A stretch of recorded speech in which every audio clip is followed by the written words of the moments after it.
Hey everybody, Dan here with Pain-Free You. We got Finn hanging out on the edge of the couch back there, wandering around. Say hello, Finn. He's probably going to eat that plant. Anyway, today's topic is going to be 3 ways to overcome doubt. And doubt is a really big deal in this mind-body space. All right. As you may know, if you've been following me, I talk about the mind-body cause of symptoms all the time, perceived danger. TMS is another term that Dr. Sarno coined decades ago, neuroplastic pain. There's a number of terms for it, but essentially symptoms created by the brain. And I qualify that when the brain perceives danger.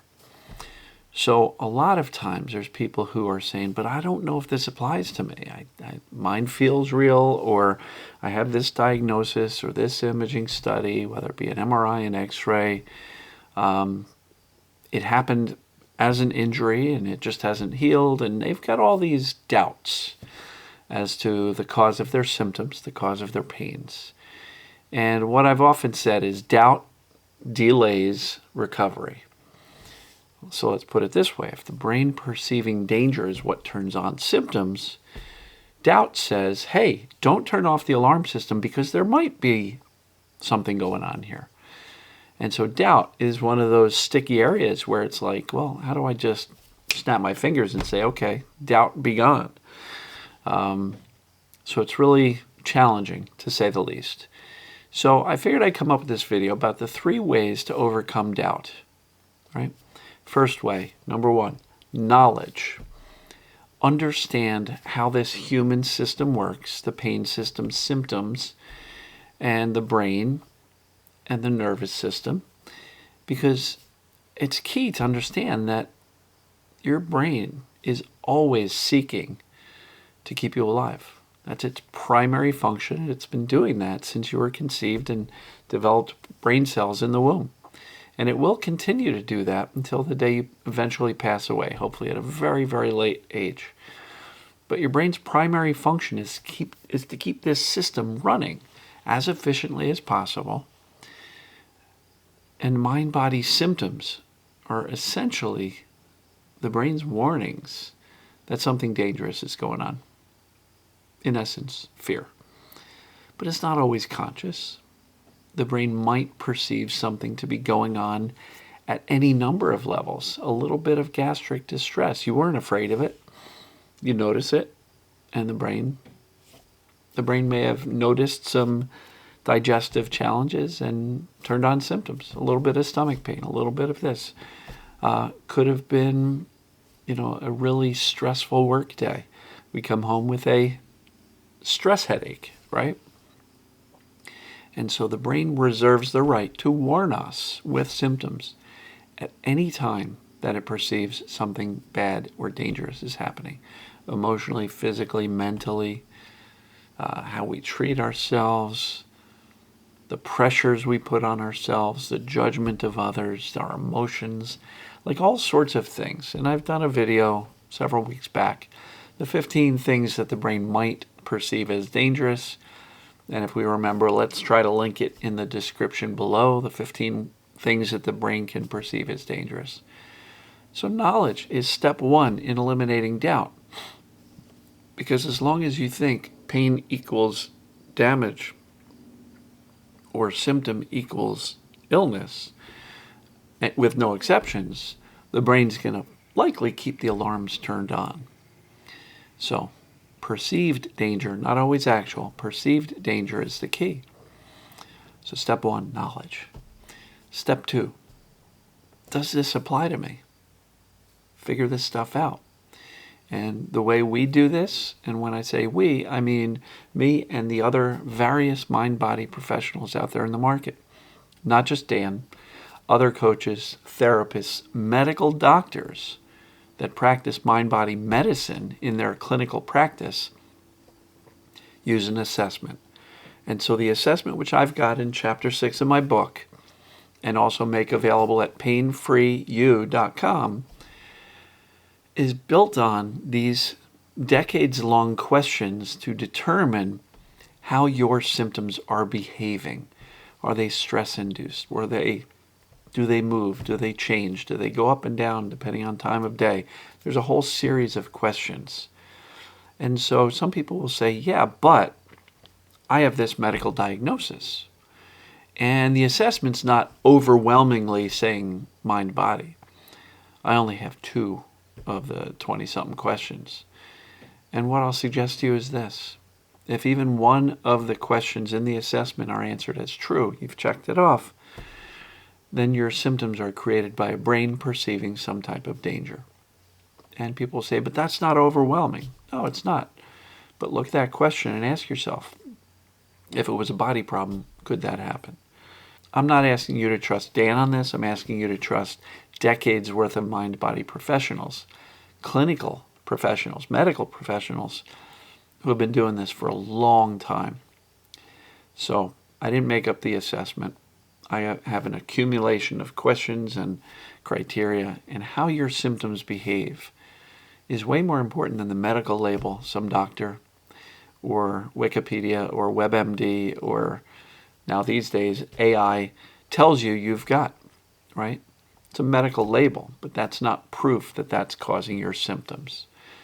So step 1, knowledge. Step 2, assessment. How are my symptoms behaving? Both of those things will help you eliminate doubt, because once you can realize, wow, my symptoms are created by my brain perceiving danger, you've now eliminated a huge piece of doubt, which is the uncertainty as to what the cause is of your symptoms. Now, the other thing that creates doubt is this wondering, okay, great, Dan, I think I have this mind-body set of symptoms, whether it be pain or otherwise, but I doubt that I'm going to be able to get rid of it. I've had symptoms for 30 years. How am I supposed to do that? How can I possibly believe I can get rid of symptoms? Even if I understand what this TMS, perceived danger pain, is, even if I know that I've checked off any number of the assessment questions as true, I really doubt that I'm going to be able to do anything of it. And I've had doctors tell me I need to learn to live with this. There is no cure. And so we have these conflicting ideas. What I'll really encourage you to do is, if the assessments indicate mind-body is the cause of the pain, meaning your brain is the reason for the pain or other symptoms, make a decision. Come to a conclusion that this is what's going on, right? I have chapter 7 in the book, the big decision. The big decision is accepting that I'm not broken, right? So knowledge, assessment, these are huge towards eliminating doubt. But a lot of people are like, yeah, but still, I don't know how to get over that last little bit of doubt that maybe it's not a mind-body condition, or maybe I can't do this. Maybe I'm not strong enough. Maybe I'm too anxious. Maybe I can't do this. It hasn't worked yet. Who's to say it's going to work now? So, third step in overcoming doubt, simply put, action. You got to put these concepts into play.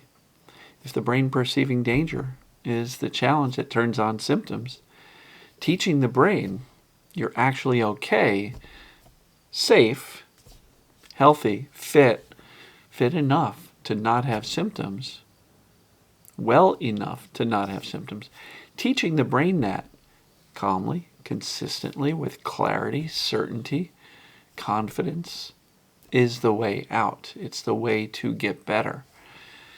But what is really cool is, one, you've got nothing to lose, because most of us here in this community have already exhausted mainstream medical options to eliminate symptoms. Many people have been at this for years in the medical community and have not come up with a result. For 2 reasons.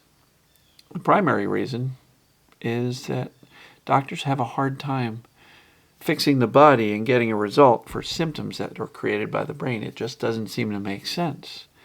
You can try to fix the body all you want, but if the brain's creating the symptoms or the pain, fixing the body almost has no chance of working, unless placebo. And I acknowledge that can happen, but not that often. So here's the thing. Step 3, action. Put this stuff into play. What do you have to lose by going all in and saying, well, I don't have a medical cure waiting in front of me with any track record of success. I've exhausted my options there. I'm going to go all in. I'm going to throw all my cards into this mind-body approach and implement consistently and calmly, being less bothered, more indifferent towards the symptoms. Learn to become indifferent to your own thinking, because a lot of times our own thinking keeps that perception of danger going. But action. I did a video a couple days ago. The proof is in the pudding. You got to put this stuff into action to get a result. I have people tell me all the time, Dan, I've known about TMS for 5 years. It hasn't worked for me. How much consistent action in conveying safety and trusting the body's okay are you doing? Well, I'm living my life, and I know about TMS. How come I still have symptoms? Creating safety and teaching the brain that we're okay is an active process. It's not passive. Just reading a book is not curative for the vast majority of people. Sure, we've all heard about the book cures, but that's a fraction of a percent. It's very low. So we have to put this stuff into action. So that's step 3 to overcoming doubt. Because here's the cool part about action. When you go all in, commit to it, decide I'm not going to fuel the brain's fear and perception of danger. I'm going to fuel the safety and this feeling of wellness and trust that my body and my brain has my best interest at heart. When you start doing that, guess what's going to happen? Your mindset is going to start to shift for the better. You're going to be a little bit more optimistic, a little bit happier. You're going to be able to pay attention to other things in life a little bit more and not be all consumed by the symptoms. So you're going to notice a mindset shift first. Your belief will build. Your confidence will build. You're going to start enjoying your days a little bit more, even if you still have symptoms. Because here's the point. If the brain is creating the symptoms, the brain needs to lead the way out with a mindset. The mindset of, I'm not broken. I'm really not broken. And even though I might be howling in pain today, I know it's temporary. I know I'm actually okay. Why? Because I've done my homework. I've learned what causes symptoms, and I've ruled in that this applies to me. And now I'm trusting that if I've learned anything in life, I can learn this. I can teach myself and my brain, my overprotective brain, that we can trust a bit more and lower the alarm system intensity. And I can do this, right? You can and will do this. And I'm going to help you along. So keep on showing up every single day. Subscribe to the channel. Hit the notification bell on YouTube.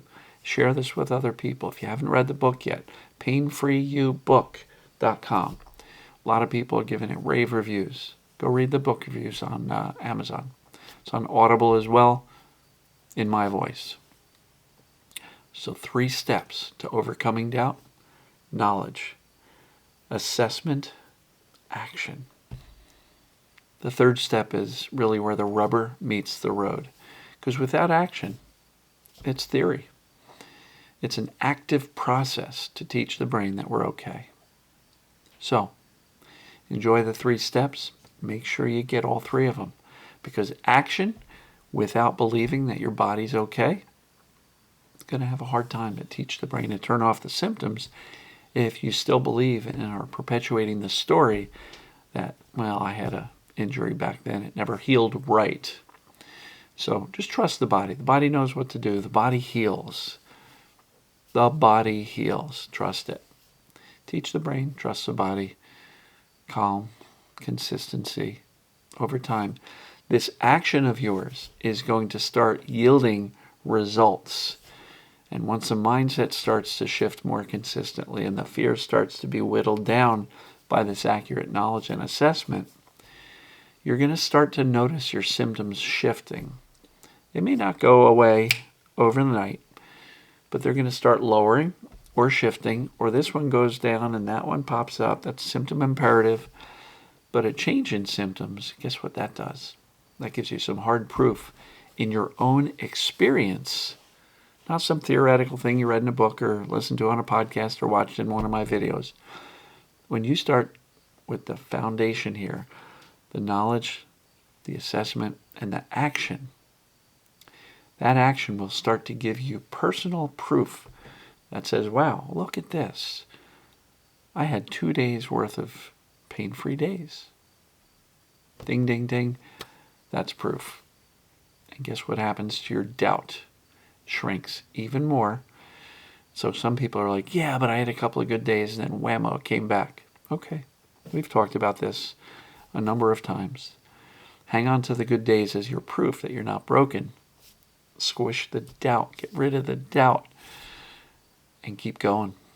The sooner you respond to symptoms coming back after a good period of time, the sooner you respond to those symptoms coming back with the clarity, certainty, calm, reassurance, not bothered or unbothered as possible, the sooner the return of symptoms can come back down.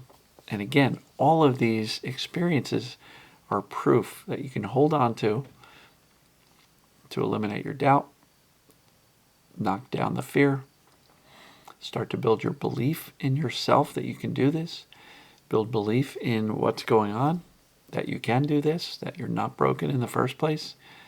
You have an overprotective brain. So, 3 steps: knowledge, assessment, action. They're all important, especially the third one once you've done the first 2. So I'm going to wrap it up here. Love you folks, and as always, we'll see you tomorrow. Take care.